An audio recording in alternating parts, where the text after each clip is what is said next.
cultivate that culture in our people, while at the same time bringing the Fulanis in one fold and try to arrest their traditional practice of moving from one place to the other. And that is very big, an uphill task. But I think we can communicate with them more, because to them they don't have borders from Cameroon to Nigeria. But that's the thing, Excellency. How do we ensure that those who will be participating in this federal government largely funded program will be Nigerians? In terms of the funding? No, in terms of the operations. Operations. You said to bring in the Fulanis together. You see, the issue of misconception, I said there is a lot of mistrust and misconception with regards to the Fulani man. The Fulani man is a global or an African person. He moves from the Gambia, from Senegal, and his nationality is just a Fulani man.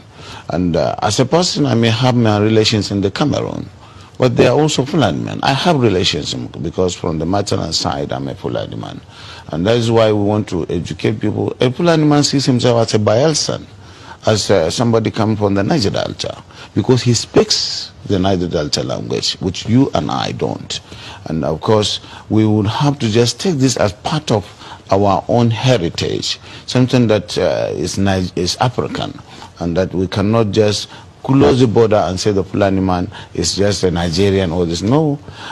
In most cases, the crises are precipitated by those outside Nigeria. When there is a reprisal, it is not the Fulani man within Nigeria that causes it. It is that culture of getting revenge, which is embedded in the tradition of the Fulani man, that attracts reprisal from all over the world. If I understand it, does that mean that those Fulani men who are maybe domiciled in other countries, who move around, they can come into the country and this plan will accommodate them as well? Yes, that's what we want to do. But it has to be done through sensitization, telling them you have to buy in the project, and you use the language, the culture is up to be able to convince them, away from the mistrust where the whole system of transhumance or pastoralism is criminalized. Criminalization of pastoralism is the problem that we have with this project, and it requires people with passion who understand them and who they believe in, people like us from that part of the country, to say yes, we have this. Because today there is no limit to the accusation that this and that has happened and it is the Fulani man who caused it. There is no tribe that is not that you don't have this criminality in, but certainly the way and manner we do it is really excavating the crisis and the problems. Will there be any form of documentation of all the people that will be, yes, we are within that? Oh yes, that is going to give Nigeria the opportunity to really have the best in terms of documentation in the demographics, because as I said, the Fulani man settles anywhere he can feed his cattle.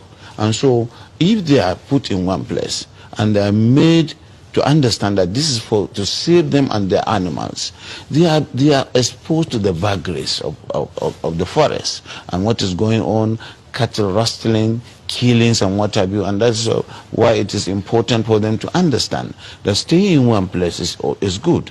And of course, in terms of the best practice of carrying the meat, the cows and the lorries. Let's stay with that security angle for a bit. Is there going to be, this plan going to be a fenced enclosure where anyone who comes in is secured, so there is no one that can just come in from anywhere else? No.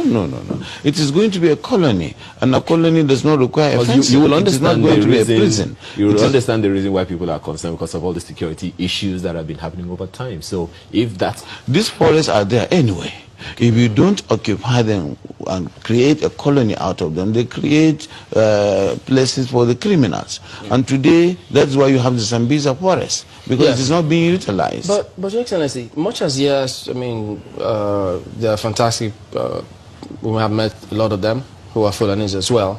But the concern too is, why should federal government use resources for this country to accommodate Fulani men who are not Nigerians? You see, as I said, we are already accommodating them. Do you delineate and then really know who is not a Fulani man from Nigeria? They are all Nigerians, because I said their identity, their own citizenship is Nigerian, even though they have We have relations all over the world, all over Africa. And so, presumably they are Nigerians. I think you get me. That is the misunderstanding. They move from one place to the other, and they have relations, kith and kins in all the parts of the country, and even outside the country. So that is why our own population is fluid. You can certainly not say this is the population of Nigeria. So these issues was raised these same issues were raised in NEC. And NEC admitted and accommodated all of these concerns and said, yes, we will do this. All these issues, there were some, you see, when decisions are taken, you don't give a dissenting view. It is a decision that it should be done, and state will look at its peculiarities and what it wishes. So for some of us, we think it's a very good thing. We can even say we will accommodate all the Fulanis in bauchi if you want, and then we'll be taking their meat and their products to you, and then we'll make a lot of money. Okay, to your 100 days. Yes, but time is flying. No, let's just transit, maybe a little smoothly. How will this plan help the bauchi meat factory? Thank you very much. We have a bauchi meat factory that has become comatose. We had stores and we have facilities all over the country to Lagos and Port Harcourt, but it was abandoned. And we believe we have ranches that were owned by the government. That's why I said the private sector must come. And then, of course, all the facilities, water, and the new grass that we are trying to develop using the Chinese technology, that it doesn't die, and then it boosts the protein content of the animals. So we believe Bauchi Meat Factory can serve the protein needs of the country by really preparing the meat and all the T-bones and whatever steak and that we can send to the hotels and so on and so forth. And then, of course, the animals are there. The Fulani man will know that he is getting value for money for his products. The only problem is the issue of making sure there is grass. Once the place dries in during the dry season, they will move. And that's why the issue of grassing and the rest comes in, and we need technology to do that. Okay, we need to go to break.